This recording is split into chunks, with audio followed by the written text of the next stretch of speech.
I had underestimated the importance of the first chapter. And I knew when writing, I was like, this is the most important chapter, obviously. Mm-hmm. But I still underestimated it. I wrote like a very short prologue, and then I was like, that'll be enough. Here's chapter 1. And like we get into like the character and the background life. You need more of a hook, especially if you're going to Royal Road.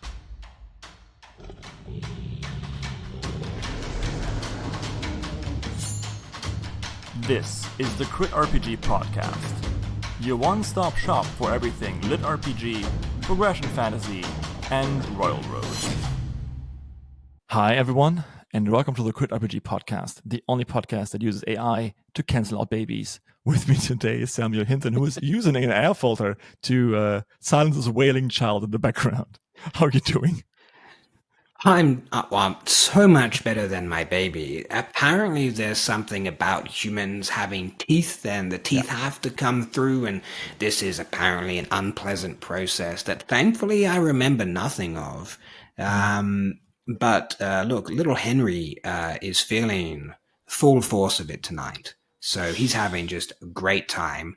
And unfortunately, unlike boredom, nothing I can do. Here's some painkillers, and like we'll check back in, I don't know, like 5 years. Why do we have so many teeth? It doesn't make sense. Yes. It sounds like a good beginning for a horror novel. Like there's a reason why, like, you know, in body horror there's always something with teeth. Like, it's really interesting.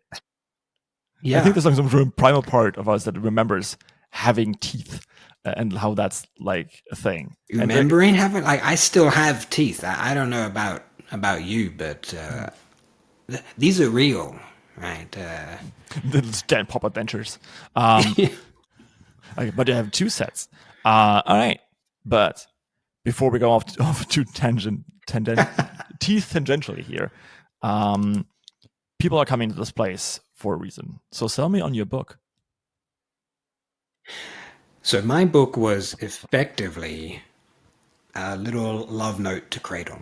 I read Cradle, I loved it, and I was like, but you know what I also love? I love Brando Sando and all of his hard magic systems. And Cradle's really, really nice, but I was like, it's a bit too soft. I want like a few more rules, just like a little bit more spice in there. And so my background is engineering, like programming, electrical engineering, all that stuff. So I was like, what if we do cultivation and we add like electrical engineering elements? So like effectively the magic system was based initially upon circuit design and sort of circuit resonance and similar.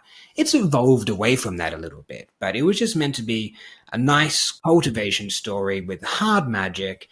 And then I had read, I don't know how many books where the main character is orphaned and terrible things happen to them, or their family just beats them whenever they come home. And I was like, let's try to do something a little more wholesome, because at some point I want like a read that doesn't make me cry.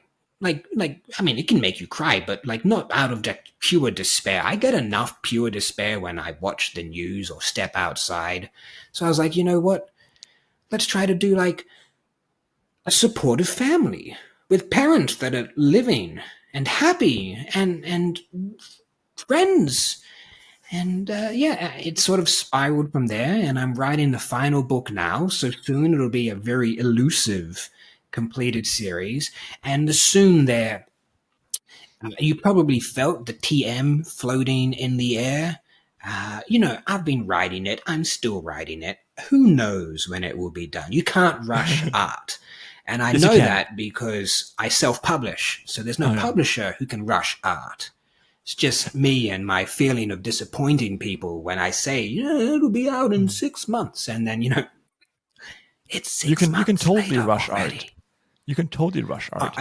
I mean, have you seen some of the video games that they've recently released? Well, I try not to, because, my video game is writing time, and, I've got to not have hobbies or downtime. It just needs to be words into VS Code. Checkmate atheists. Anyway, that's it. No happiness, just words. But you were talking about like having a happy family, right? Because like I recently read this Tumblr post again where people are like, hey, why is like always like I'm getting orphaned, or I was orphaned, or why is my family like in mortal danger, or why are they assholes, right? And then the answer was like, hey, Yeah, because happy people with happy families usually don't long to put themselves into mortal danger. it's So true. yeah, yeah, like stories are always about unhappy people who have something to prove. Well, that's why you just need a MacGuffin, right? And so my main character's You MacGuffin won't is you won't that believe what the guy was called that I stayed with in Japan. was it His last name MacGuffin? his last name was literally McGuffin. Yeah. Well, I do believe it. It feels quite topical. Actually, that's where he got the name from. He knew I was going to use it, and he just made the Yes, name of for me. course, of course. That's true. So okay, It's you true. need You you can need ask McGuffin. him. Okay, I will. I'm gonna check that. So you said you need a McGuffin. I provided you one, so you go ahead. Yeah. So I did something that I think a lot of authors do, which is just you think about okay, here's we start with what like is really common in progression fantasy, right? Which is like the system or the magic. Like we all Mm, have like, yeah, this is the power. This is where we're going to get all the good stuff, and then mm, you realize that around this system needs to be a world, and the world has history, and this way the system functions has certain implications on history and how that evolves. And like John Bierce is like a master at doing this, yeah, right? Like this leads yeah. to that, and then that, and suddenly he's like 4,000 layers deep in his world building onion. He literally goes like, Kudos to him. yeah. I mean, you know how he starts, right? He said on the podcast. He starts with the sewer system. How does my magic influence my sewage system? I was like, Yeah. John, like what? But Like, I like to think that I have quite a few layers in my onion, but mhm, very few people are on John's level. Like maybe Stephen Erickson, like the world of Malazan, like mhm, no one can touch that. Maybe John can like throw a stone at it, right? yeah, And then here's me just trying to be like, okay, well, if this happened 3,000 years ago, and then you have so like the MacGuffin for mine mhm, is effectively magical ability is genetic, right? And so it spreads, mhm, and ooh, mhm, that means that over time you went from like the magic, like the cultivators. So I don't use that term too much because I'm mhm, aware it's not like an Eastern cultivation story that I'm mhm, writing, but like the cultivators went from being like 1 in 1,000 to slowly everyone in the population can cultivate. It's just part mhm, of their genes. But some people have genetic problems, like they yeah. might have red hair or whatnot. And so I was like, okay, great. My main character For anyone can who's listening, by the way, I know. Sam has red hair. Danger. What? I mean, yes.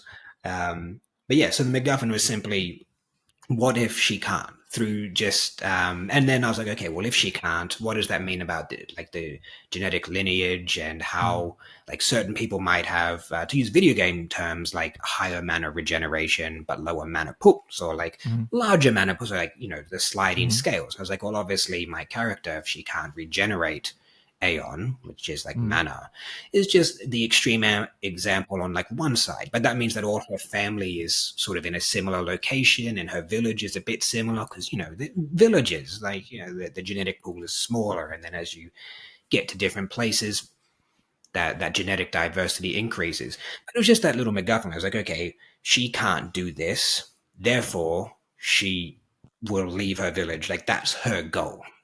And then there's just the hook in book one where, oops, you accidentally stumble like onto a slightly larger international political conflict, get involved a little bit. And then book two, there's like another way that it gets tied in, and things just sort of snowball until before you know it, even though the main characters sort of addressed the initial concern that she had, why she left the village, she's now so deep into everything. Like she's not mhm, going back until the whole thing is settled. And the whole thing is becoming a continental war and about to get quite dicey. So mhm. how's she going to come out of that? And I think, yeah, it's fine to do that. Obviously, she doesn't have the sort of cutthroat ambition drive that you would have from someone that watched both their parents get, burned to death, or some dark fate. But you I just had childhood bullying, and now she has a chip on her shoulder. Great, we're yeah, done. and like I mean, like for all you were talking about Cradle, right? Cradle does the same thing. Like I think Yeah, exactly. one of the genius parts about Cradle is this like kind of like this prophecy at the beginning, which is not really a prophecy. It's like, well, yeah, your parents might die. It's like, no, and Yeah. I even though refuse. his dad is kind of a dick, right? Oh And his yeah. mom is, well, let's say she's a bit distant. So like, this is what sold me on Cradle, by the way. Like the family Mm. was a family, Yeah. right? So bit of a It's one of the bunch of things dicks, but I like yeah, enjoyed too. yeah, And then with Cradle, and then obviously they leave, and then you've got this whole yeah, thing where like not a lot of people realize until later on in this series. They're like, wait, is Lyndon actually like exceptionally skilled, or does he just yeah, have an exceptional teacher? And then they have those like when the family reunites and everything happens, mm, those scenes in progression fantasy that we all love, mm, where it's like it's effectively the do you know who I am sort of scene where they get to like yeah, flex on all the people yeah, that doubted them were yeah, similar. And I think we all love those scenes. yeah, Mostly and then because we probably can't ever do that in real life, right? Like I can't flex on anyone. I'm not good at the school gym. reunions. That's literally a school reunion. You go and you I did flex. that once. I went to the school reunion once, and it was just filled with people asking survivor questions. And then I went home, and I was like, that can't be my whole reality now. You flexed.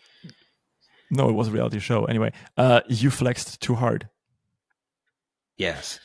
And I flexed in my underwear in front of an audience of over 1 million people, and I still don't think I've lived that down properly because Hey, hey, yeah, it what works. are you gonna do? The pictures are out there. I can't take them back. No, Oh, you literally can't. Again, but again, I think like, does it really bother you?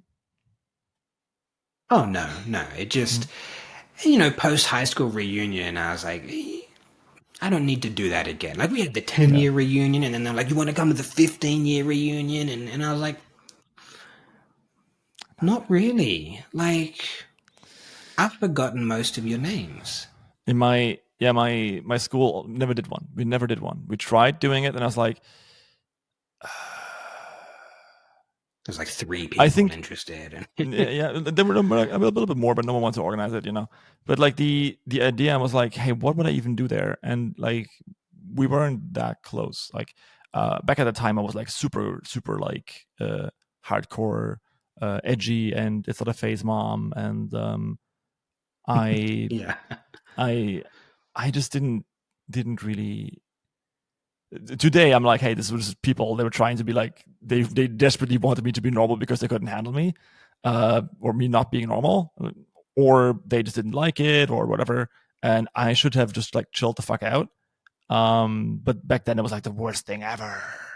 And so like I would maybe yeah, go to like kind of like go like, hey, look, sorry I've been a dick, or like sorry I've been like difficult. But I think it's like just too late now. That's a big tangent. yeah.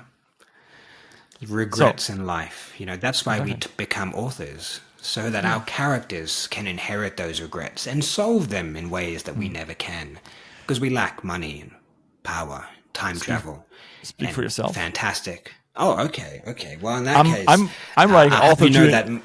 I'm becoming an author to inflict my escapism onto everyone else. Well, I just do it for the bountiful money, really. Um, That's so funny. Yeah. By the way, if you listen to this, by the way, like I'm I think I'm allowed to say that I had quite a like what's the word, not audacious uh August, there we go, August selection of authors on this podcast. The medium yearly income of all the authors I had on this podcast I guess somewhere around the $7,500 mark, and I had shirt on in Zogarth. So you take I that like how if you you want. just said median and then you quoted the outliers as if that means a damn if you're using median. I'm very Think you sorry. can get away with these loose statistics? I did my PhD in statistics, bro. I will wreck you. Yeah, yes. I failed math, so And that's why you're going to be an author for the money. It makes sense now. You took the mean of a long tail distribution instead of the median. You're like, damn, these are some pretty good numbers. This is the moment, by the way, where again I shout out your website, cosmiccoding.co.au, right? Or com.au? .com. Oh my Com.au. God, It's co.uk. I'm sorry. You're still part of that kingdom. So anyway, It's true. so it's an awesome website. You should check out all his book reviews and the blog posts, and it's The full flow of like chart. the flowchart. Yes. If you want to know how ads do on Railroad, for example, or if you want to check out who exactly made all those covers that you love, go check out his website, cosmiccoding.com.au. And he also does lots of like nerd shit with like Python and like other stuff that I can't even comprehend. Yeah, I do too many things, and the plan, right? The grand plan years ago when I started working on these books was to do less things. I was like, I'm going to transition into being a part-time author. Books are going to kick off. Going to go full-time author. Going to have a really, work anywhere, work whatever hours I want, throw stuff out on Kindle. It'll be great. And well, now I have more jobs than ever. On top of writing. So as you can tell, the plan is about to become successful. We're about to do it. Just one more book, one more series, and we'll finally kick it off. You're in between successes. That's it. Like it's same as like if you're like a farmer in Indiana, you're not poor, you're just pre-millionaire. Right? Exactly. And that's And why I you say don't want this it. in like a very Don't want to tax the rich. That's why we've got to lower the tax. Yeah. Yeah. Well, thank goodness I, paid my editors, artist, typographer, all of that myself, because, by deducting all of that money, I can make sure that I never actually have any profit. Oh. And that's how you make the big money. You just, the trick to paying less tax is to earn less money. And I'm leaning into that real hard. I thought that the trick to paying less tax is to basically found a corporation. That corporation buys you a house and then rents it back to you at no cost, which means that the corporation is actually making a deficit each year, which means you can actually also like hire lots of staff, and then you can deduct all that from taxes. And because you yourself have obviously no like connection or business connection to this thing, and you're not paying any money for it, you also don't pay any taxes. Also, you don't have any income because it all goes to the corporation. Another corporation. It's a nice dream, which unfortunately doesn't work in Australia. Well, I don't want to get into like a tax chat and bore everyone to tears, but effectively in Australia, it doesn't matter how you're incorporated. If what I'm doing is selling like my time for profit, like contracting, it always counts as income tax. Doesn't matter if it goes to a corporation, like they'll always tax that in addition to something else. So yeah, there's a few loopholes the government has smartly closed in tax avoidance. And I haven't yet reached the millionaire or billionaire status where I can just get really expensive accountants to work their way through the other tax loopholes. But as we said, just one series away. And one series away from that church in Iowa. Exactly. Tax exempt because it's a religious organization. No, but like pay your taxes, guys. Taxes make. I like taxes. They fund the education system. I feel like that's streets, needed. Healthcare. But that's I'm kidding. I'm Australian. It's great. I know all about it. Yeah. I'm very sorry. But yeah, that's enough of like the socialist aspect of this podcast. It has grown way too much in the recent past, and I know people are getting bored of it. Also, I meant no offense. It's my personal opinion. You can obviously disagree. Okay, cool. But how about this then? What's the best advice you've ever gotten as a writer? Oh, 2 pieces of advice, both completely valid, completely opposite to each other. So, one set of advice that you see floating around a lot is like it's tied in with like the blog post that Zogath put out about like how to write your novel like the business that it is, and so that it's 100% on point. And I was talking with Todd Hersman, who writes Accidental Champion and like 1,000 other books. I was like, what are you working on? I know you're working on stuff. And he was like, well, yeah, just finishing off Accidental Champion. I was like, what was the inspiration behind that? And he was like, I wanted a successful series. Because you write to market to get success, and in the past like few years that has been generally straight man system apocalypse, power fantasy where you get to the overpowered stage quite quickly, right? And that they're similar, like Defiance of the Fall falls into that, and Primal Hunter, and Corruption Wielder, and like Hell Systems, Difficulty Tutorial, system 1% long. universe. Like, yeah, pretty much everything. Well, not everything, but like there's a lot of them. So like everyone's very familiar with the stereotypes that come in with that, but they sell well. And at the same time, talking to him and a few other authors, it's like, well, how do you stop burnout?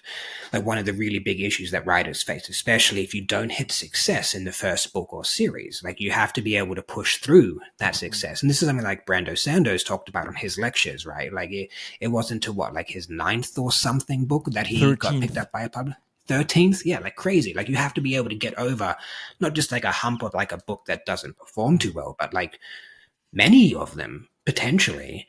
And so obviously that's write what you love. Like find that really interesting, curious premise that maybe isn't a perfect fit for the market, but you enjoy writing it so much you don't care. And it's trying to figure out what's the balance between that, like that quirky idea that you have that maybe isn't like going to sell very well, and what the market wants, and how do you try to fuse those together. I don't have concrete like this is exactly how you do it, but those were the two pieces of advice, which was write what you love so that you can keep writing, and like you're not focused on the money, you're focused on telling your story. But then if you do want to be able to write more, that means you generally like if you can actually write for your income instead of having to do like write on your lunch break, you can do more writing, but that means you have to be successful, and that means catering to market. You could of course try to set the trend, be that trend setter, but that requires like quite a lot of luck, and then quite a lot of like good execution, or just like a really nice. That's why we have so many idea. French authors. Sorry.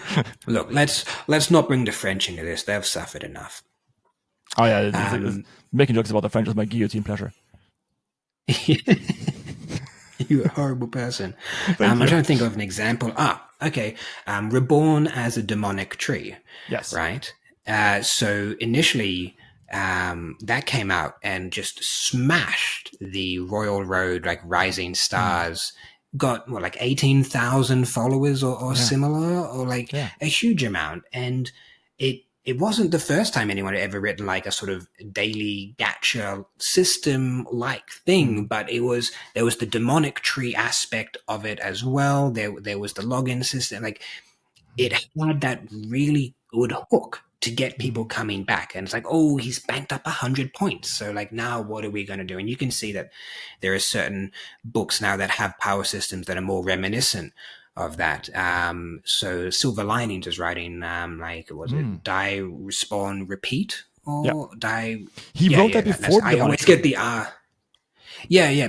But I understand I think he started I'm not too sure on the timings there, but they have that similar system where people can bank up those points and then sort of spend them all at once. Where the more points you spend, you might get like a higher ranked skill. And because years ago it was very common that when like people would bank points, and you'd always get like lampooned on Reddit or similar when someone reviews like, why did this character bank 100 points?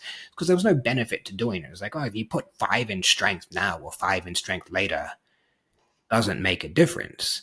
But it added that mechanism that had people going, oh, he's just crossed another threshold, but he hasn't spent it yet. I'm just going to keep reading until we find out when it was spent.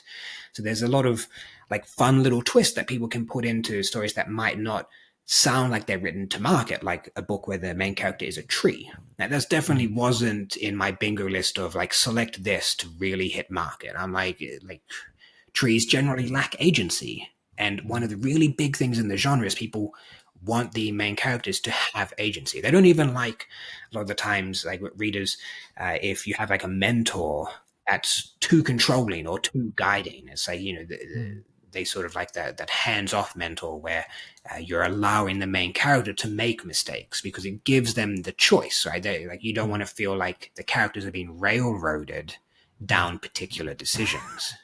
Yeah. And then they don't make the mistakes, obviously, because. So I was going to ask you about like the psychological aspects or like the zeitgeist, I guess, of lit RPG and how it fits in. I mean, like it's an elephant in the room, right? I mean, I'm looking at my YouTube demographics. It's 100% men, 100%, right? So like, there's not even like a Yeah. 1% women or other. It's like 100%.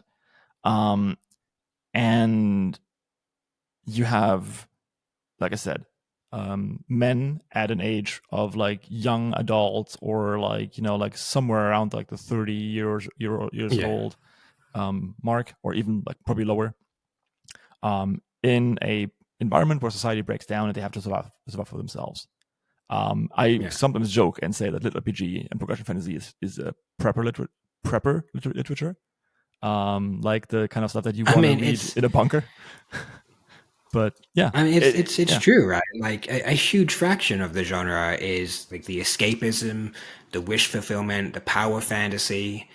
Like we like at least I depending on what mood I'm in, but mm, when I'm in the like life's getting me down, I just mm. need to take my mind off it. I'll search for like what I call popcorn reads. These are Yeah, reads like Defiance of the Fall, right? I'm not looking for particularly like I don't care if the prose isn't amazing. I'm not calling out Defiance of the Fall on this. mm, But I'm not looking for like deep philosophy or like like strong themes. I'm just like I just want to read some fun guy or girl getting stronger, crushing people, and just doing the stuff that I can't do in my day to day. Because I know that mm, I can read this book on Saturday, read the next book on Sunday if I'm lucky, and then on mm. Monday I'm going back to work. Yeah, It's like and its just numbers take go up. me away Yeah, from that. yeah, its Yeah, numbers go up. Like it's and that's not a bad thing. I'm just saying that like we sometimes, if you want to write to market, is basically my point. Is that you have to yeah, keep that demographic in mind. Like don't be like me. Don't write like some sort of like very artsy kind of like you like your prose because you studied poetry in college.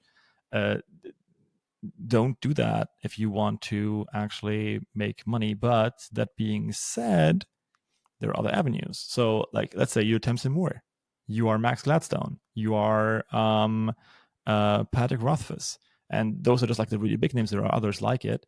Yeah, you can try and sell to trad, right? That's that market. yeah, They want that. Um, and then you might get away a little bit more from the power fantasy. But yeah, there are books that just survive on the prose. But you can actually combine the two things that you said, right? The write what you love and also write to market. It's a Venn diagram. So, yeah, like, again, I'm derating myself a little bit because, like, hey, Torchbearer is not doing too hot on Amazon, but on what I mean. But I'm quite sure that if I fix it, it will do well on Amazon. But the or it's going to be easy fix, I should rather say. But if I really wanted to make money out of this and I wanted to do this as a full-time job, which I realize I really don't, then I would probably focus on band, right? Because that is numbers go up. I have a male MC who wields a huge ass sword, but is kind of like a skinny dude. And I have a very cool supporting best friend. I have more friends. I have that One Piece energy going where everything's awesome as long as it's part of a team, like in the Lego song. And it's just like I can write this thing forever. It's mad fun. I have thousands of plot points I could write about it. And I should do that. But I want to finish the other book first because that's my goal in life right now. Yeah. Is I want to finish something. Yeah. No, I run into the same problem where I have like a whole bunch of ideas on stories I want to write. Some of them came from like old D&D campaigns. Like one of them was like the character was initially inspired by Yoda, right? But just like an even older Yoda that couldn't walk. But then I was like, okay, well, Yoda lives in Dagobah, pretty much a swamp, so it gives me cemetery vibes. So now he's like a super old necromancer, yeah, and like gnome. I was like, but he wants to see the world, and so he just, started like raising skeletons, and he would turn like an orc's chest cavity into like a little room and put a chair in there, and then he would find a giant and put the orc inside, and it became like a Russian doll scenario. And I was like, there could Nice. be like there's a lot of fun scenarios that like I'd love to write about there, and like I love cyberpunk as a genre. Mhm. So like I've read well quite a few. What's Ghost in the City is like one of my favorites, or Sixby's Oh, Cyber Gear. So I'm like, I would love to write a cyberpunk story as well. And like these are things that are now getting harder and harder to fuse together. And so people are like, well, just start another series.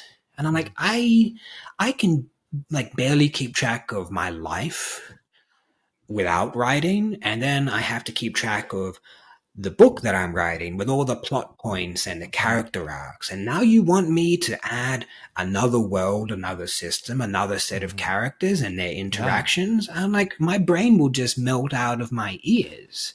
I don't know exactly. how some Yeah, people do it. Like, yeah. how many series is Ravensdagger writing right now? Like 4,000? Like, He's how? doing How do you keep one track of them? one a day, so I think he's doing six.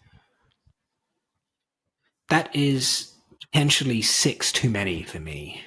Yeah, So like I'm the same way. I tried writing two at once, and I half the time when I sat down to write one, I wanted to write the other, and then when I did that, I wanted to write the other one again, and I forgot so many plot points. I was like, hey, wait, where am I at?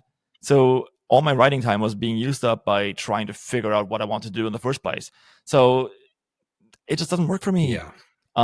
And Well, it's also a function yeah, of how much writing time you have too, yeah. because I had considered originally before I like picked up more hours at like normal human work, Mhm, but because now I only get like a lunch break every other mhm, day, maybe to write in, I need to be able to open, like, just change projects in VS Code, open my writing project, mhm, go to the markdown file that contains the chapter I'm currently in, and mhm, just be able to write for like half an hour to an hour and just see how many words I can get down.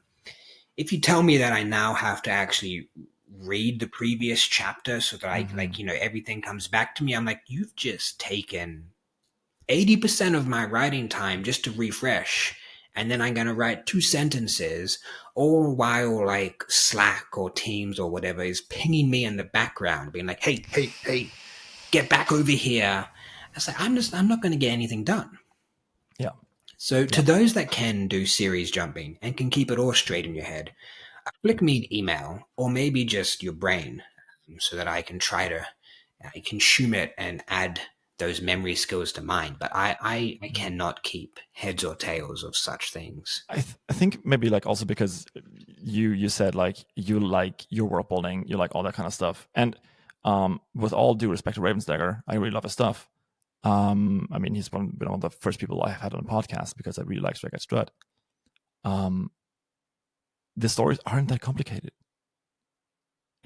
No, It's they're fun, yeah. but yeah, no, I agree. And I Yeah. remember actually when I was writing like the review for Stray Cat Strat, I was Mm, like I like each of these plot points, but I can sort of see how like you've got one arc here and then the other yeah. arc there. Yeah. And I think I actually talked to him about it at some point, and like, Mm, but yeah, I'm not going to put words in his mouth as to how he mm, constructs things. But like, I remember Stray Cat Strat, like one of the earlier things that I felt, like I was like, yeah, this is endemic of like a lot of web serials that sort of mhm, just write without that really tight overarching structure and like the deep world mm, building behind it. Was when like a nuclear weapon was like purchasable for like 300 points, and then like we're talking mhm, like books later where there's suddenly like hundreds of thousands of points in stockpiles and like all of these mm. waves, and I was like, you've got enough for like 5,000 nukes.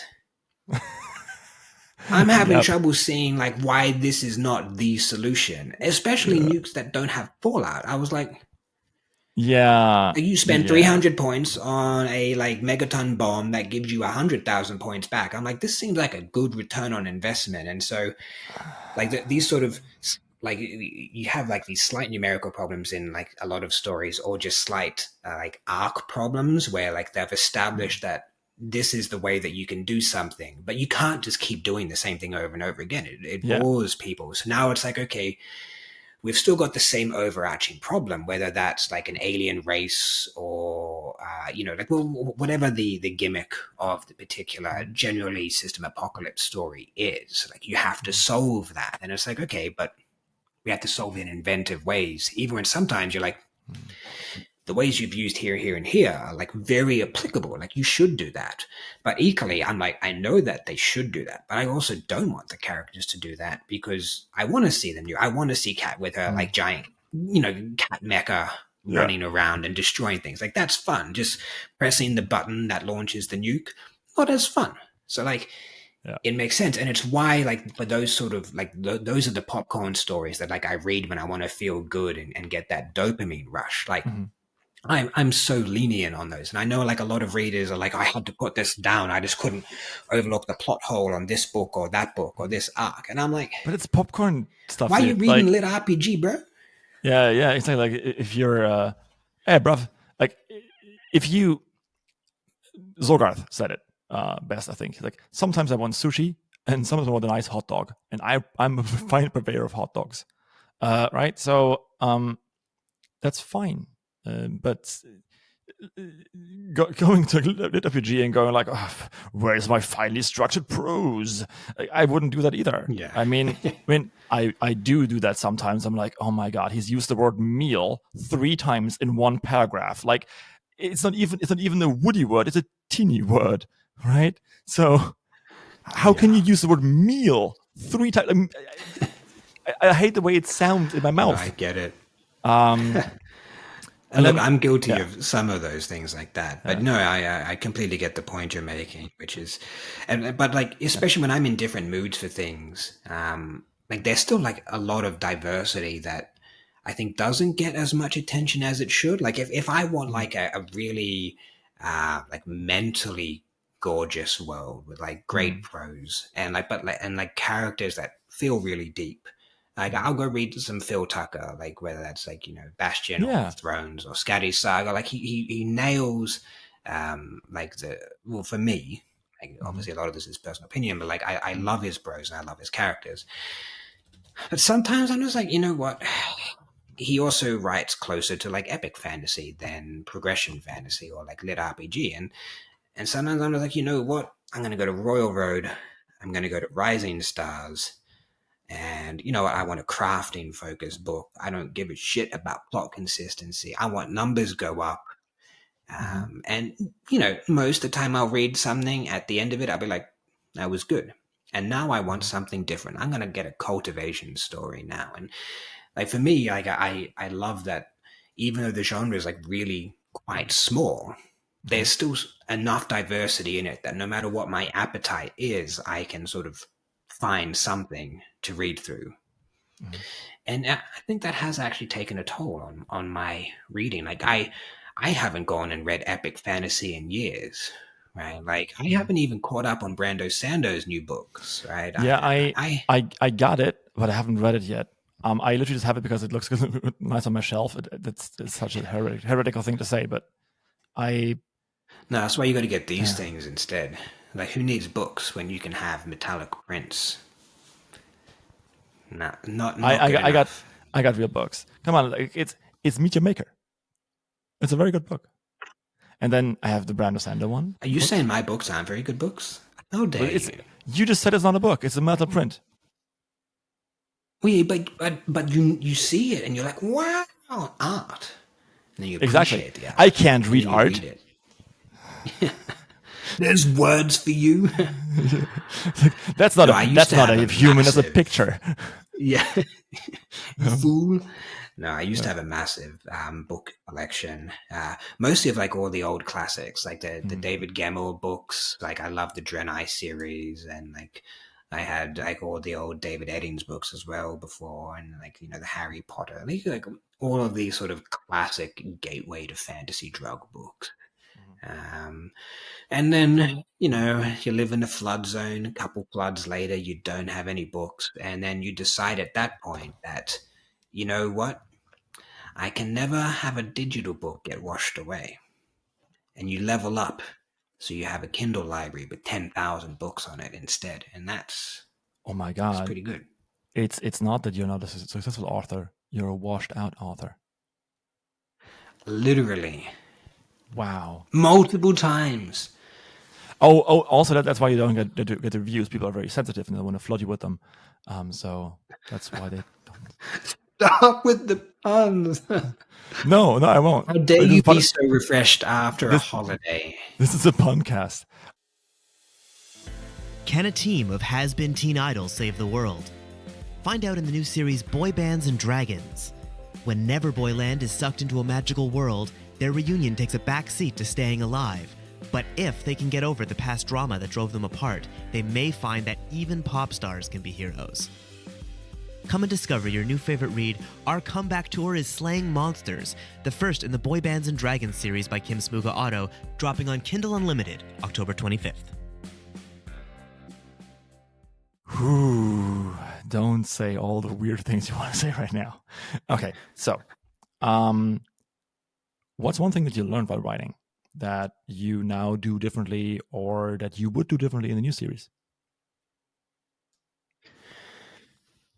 Well, okay.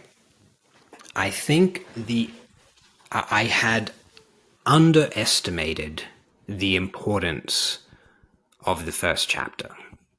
And I knew when writing, I was like, this is the most important chapter, obviously. Mm-hmm. But I still underestimated it. I wrote like a very short prologue, and then I was like, that'll be enough. Here's chapter 1. And like we get into like the character and the background life. You need more of a hook, especially if you're going to Royal Road. So I think for me that the big thing that I got wrong was that, quite like the first book of Cradle, right? It spends a significant portion of time building up a picture of the characters and the world and the problem and sort of the context of everything. And then, Cradle picks up, you've got sort of book 2 and Ethan arrives, right? And then like everything's like goes ballistic and everyone's like, wow, this is great. But it has that intro and like you often see on Reddit or similar subs, like, I tried to read Unsold. It wasn't that good. Mm-hmm. And I think now that the market's more and more saturated, it's harder to have people just persevere. Just, book 1's a bit slower. The first 50,000 words is establishing there's a lot of travel and a lot of character, like dialogue and building that, but not much action. Not much numbers go up. Yeah. Same thing for like Mage Errant, the first one, right? Or it was like, yeah, exactly. This is weird. And then book 2 is like, oh, and then in book 3, suddenly, John has like spent like hundreds of years studying the blade, and like suddenly his prose is like out of this fucking world. And then you're like, oh, I get it now. Yeah.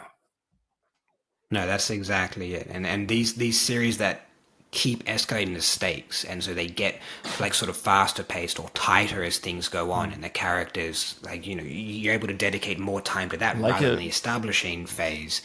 Like that's exactly the trap that I fell into. So if I had to go back and like rewrite my book 1 and actually put it on Royal Road this time, because when I wrote this book, I didn't know of Royal Road. I sort of came from the Kindle background and found out about Royal Road actually like quite late. I think probably Mother of Learning was how I got into Royal Road, but I didn't realize that like I could just keep reading on this site. I just found a link and I just like clicked through next, and I didn't actually explore it all.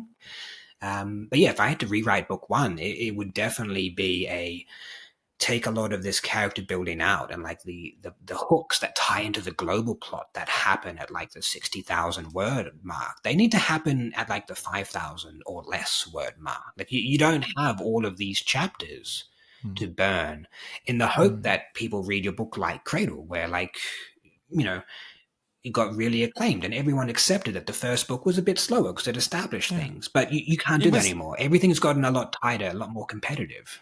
it was like back in those Cradle days, it was either Cradle or machine translated Janja, where sentences like he used monkey raises the fist against the heavens, descends 15 times, and Lo I do Bei love said those names. no. That's a sentence that actually makes Well, sense. Right? yeah, exactly. And like I've bounced off Lord of Mysteries so many times because of the style of translation, and I've had a few people explain that that's actually like how like they it's not just the translation; it's the thinking pattern is different as well. And I was Yeah. like, I just find it so like I found it inauthentic before I had Yeah. those chats, and I was like, it actually makes sense in the In OG.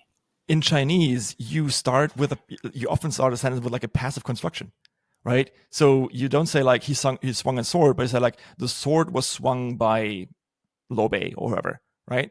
Like I talked to MG Driver about this because he talked about like writing in English, writing in Chinese, and he said that one thing that was kind of funny was like, hey, like the passive construction, yes, but also that he read the originals, the non-translated ones, and he said that no, they are all this bad. That's what they are. So that was eye-opening to me because lit RPG is a genre where, well, maybe it's going away now, which would be kind of sad. But up until recently, you could write your like baby's first novel and get successful with it, and that was good about the genre. And now it's getting more saturated, of course. Aethon is pumping out so many books each week that you can't even keep track of them. And like, that's not a bad thing. I love what Aethon is doing, but yeah, I mean, like, why would I read? Again, I'm making a self-deprecating joke here, right? Why would I read Torchbearer when I can also read Cradle? Right? It's No, not I levels feel of the the same. same. Like it's been like it's actually been months since I've gone to Rising Stars on Yeah. Royal Road. Like I used to try to find new reads there, Yeah. but now I'm like, there's so much that like now Podium's trying to get like on the ebook side, and Aethon's there as well, and like Royal Guard's picking up a bunch of, and it's like there's so many options now that it's really difficult for me. Like because the Yeah. last few that I picked up on Rising Stars, I bounced off them because I was like I'm actually like I feel like I'm becoming less forgiving of like Oh yeah, like definitely. what I would consider like technical writing mistakes, and I don't know whether that's a function of the fact that I'm trying to be a better technical writer myself, which means being more aware of when I'm like abusing sentence constructions or like those repeated phrases, and like having like a lower threshold for those Oh, so that I definitely. catch them more in my Definitely. writing, or whether it's just the fact that now that there's so much content that's gone through an editor and actually being reviewed out there, that I'm just getting used to that slowly rising quality standard in the genre. I think it's the latter, definitely. The former, sorry. You know, Maybe you're right. I'm an both. asshole. That's what you're saying. No. Like it might actually be both, but like so when I first wrote like the first Torchbearer, like I had like 200 followers, it was good, but it never hit Rising Stars. The second version, I hit number 6 Rising Stars with a female-led sci-fi story that had a bunch of purple prose at the beginning with like no coherent plot whatsoever. 1,500 followers, number 7 or number 6 Rising Stars. Awesome, right? I literally wrote this thing on hard mode. It was awesome. And then for the relaunch, I'm now sitting at like 900, like a year later. And in 2024, the amount of stories being published each month quadrupled. Which is also like, it's amazing for Wing and Kana, right? It's amazing for the website, it's amazing for the genre in general, but we are past the point of early adopters. We're now in this like early majority phase where quality standards are being set, and I just hope that we won't ever get as formulaic as like romance. But I'm quite sure that you can find a pattern that will always kind of sell if you wanted to. I hope no one does, but because it's boring. But at the same time, I think me thinking it's boring is an indication of the fact that other people also think it's boring. So yeah. Anyway, I would love to talk about this more, but we're running out of time again. Actually, no, we have like one more time. Like, do you want to say something? Sorry. No. I guess Hmm. I was going to lean into that. Like, yeah, I do feel that like for me, like even if we take the technical side of it out, um, I'm focusing more on like those novel ideas, right? Where when I see that there's a new system apocalypse survival type story, and I'm like, okay, but like I've read quite a lot of system apocalypse stories, right? Like I like the amazing ones like Dungeon Crawler Cow that I love to pieces, the ones that have like the family bent. You got like Aaron's Apocalypse Parenting, which is fantastic. Yeah. You've got like some of the old classics that came straight out onto Kindle, whether that's Jake's Magical Market or I know Mm-hmm. JR still writing Portal to Nova Roma. Then you got like the system apocalypse super you put the perfect run. You got Phil Tucker stuff, Dawn of the Void, Die Respawn Repeat, Accidental Champion, Corruption Wielder, Ghost of the Truth Seeker, which is like especially if you think of like Rand Diddley, and then you've got Defiance of the Fall, and then you had like Primal Hunter, all very similar, and then there's a bunch of ones that are again like not clones, but they have the same character stereotypes and the same tropes, like Ultimate Level 1, right? It's doing really well, but Yeah. it is like dude smashes shit and I has I fun will smashing shit, and you're like, cool, okay. I will just have you know that the main character was named after me and host. Wow, that's Yes, it's my I one wish I claim to had it. fame. Wow, I And then wish of I had such course, a cool claim, and then like of but course he no starts one. with like Max really had to pee or something. Like I'm like, God damn it, Sean. Just change your name, easy. No, yeah, sure. But yeah, so I guess like my point there was like we've got like I've read so many of these similar system apocalypse that I find it really hard to pick up another one.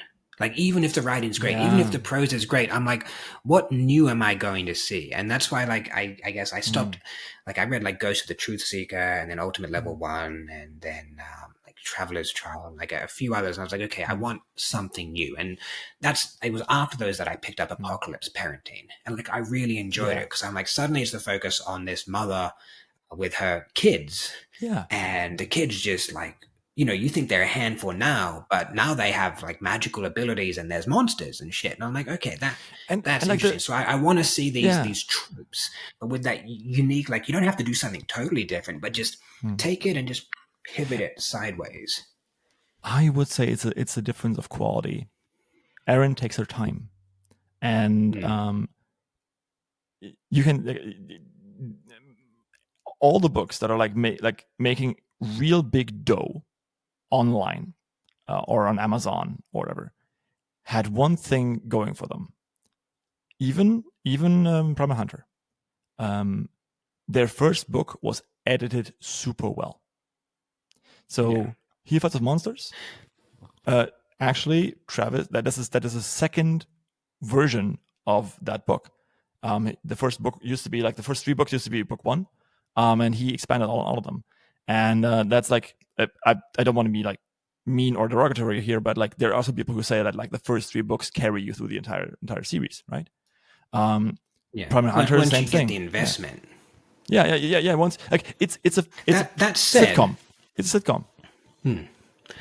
I think if some of them relaunched today, I don't think they would do as well, Oh right? no, not Like at the all. one Yeah, that jumps to mind is like Defiance of the Fall, right? I yeah. read that. I really enjoy it. I just want to get that out of Mm, the way. But there's a huge section at the start of that first book that has a yeah. similar weakness to what I think my first book does. While Mm, my first book had too much like travel and dialogue and not mm, action, Defiance of the Fall went, I think, too far the other side. yeah. Like Zach's trapped in the forest. He doesn't really talk to anyone until Ogre shows up. Like Mm, 40,000 words in, like there's no dialogue. Like it's just mm. like man punches tree, man punches beast.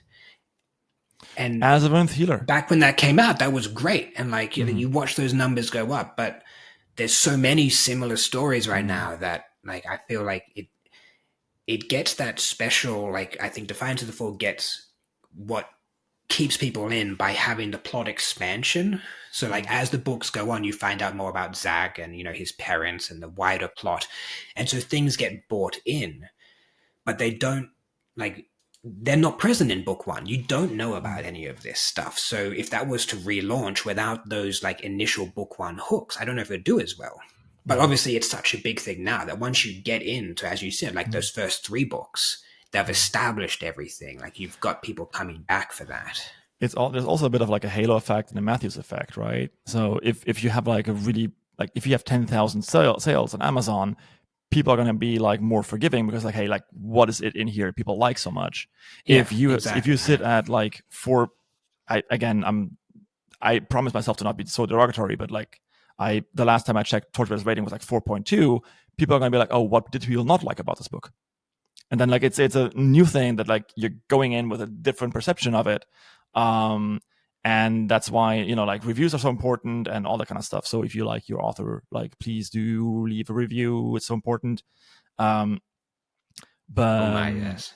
Yeah. That actually, like a side tangent, like the numbers game too is so important. Not just for the like you get the social proof, but just like the statistics of it, like averaging things out. Like I had a look at my audiobook sales, and like you can take sort of like the expected ratio between ebook sales and audiobook sales, and they have something that is like relatively the same. Like you could like check out like Jake's Magical Market, look at the number of views on Kindle and the number of views on Podium. Sorry, like on Audible. Yeah. And then they're roughly the same. And then I had a look at mine, and I was like, there's like a 20-1 difference. I was like, this is an outlier. And what happened? Like the first, I think 2 reviews I got were like a 2-star and like a 3-star from, that was it. Like you got tanked from that, and then like pretty much no one gave it a shot. And that's one of the reasons why I really wish I had gone down the Royal Road route. Is just like even if you don't convert too many of your people, like your followers or your Patreon subscribers, just being able to get a few reviews in to make sure that you can't get, like it happens on Royal Road, like the dreaded 0.5 bombing when you hit rising stars, right? Just trying to get a bit inoculated towards those with the big series is really helpful. There's like a rank 20 is a place where if you get to rank 20, people suddenly bomb you. And there's a thing where authors have like, hey, what's going on here? And like there's a theory that there's like a bunch of rabid fans that really just like bomb everything that rises past a certain threshold, like like the cutting off the tallest the grass that pokes over the thing. Like it's really weird how like really territorial people get. But that's, and I think the last point I wanted to make for this thing, if you are if your society gets like big enough, your group, I mean in Facebook you read like jokes about Clive's wife, sorry. Yeah, Clive's wife or Puma checks every now and then. Yeah, Puma checks, yeah, exactly, right there. And then you're like, yeah, of course, okay, I get it. Like I want to read about this thing too. And then like, goddamn it, donut, like those things. Yeah, it's big enough. So obviously you're going to take that and then yeah, I mean, if you can get that social media, like that's what made Halox stuff, right? Like Heretical Fishing was doing pretty well. Halox? And then it just went through all of the lit RPG groups on Facebook like fire. Quest Academy, same thing, right? Like I remember seeing like 1 or 2 things, and then suddenly for like 3 days straight, my entire wall on Facebook was just quest. And I was like, I can read it. Exactly. I can say one thing though, like Legion did an amazing job on these. Like Legion has so Aethon is amazing at like the ad game in general. They have a huge mailing list also. They have like a huge thing. Legion is so good at Facebook marketing. Like they're so good at it. If they want you to know about a book, you will know about this book if you're on Facebook. Like there's only a few groups that were all in. Like there's like 3 different lit RPG groups that all have practically the same name, and like. Yeah, one of them is like kind of like a scam site where you have to like pay and shit. Like it's not even worth it. You have to pay, it. And then the other was Kong's old playground. I don't know what it was. Yeah, now, and then like there's like it's like the community is really small. So, but what I mean is like they're really good at like marketing the stuff. So Quest Academy was like one of the first things that like, I think Jez did.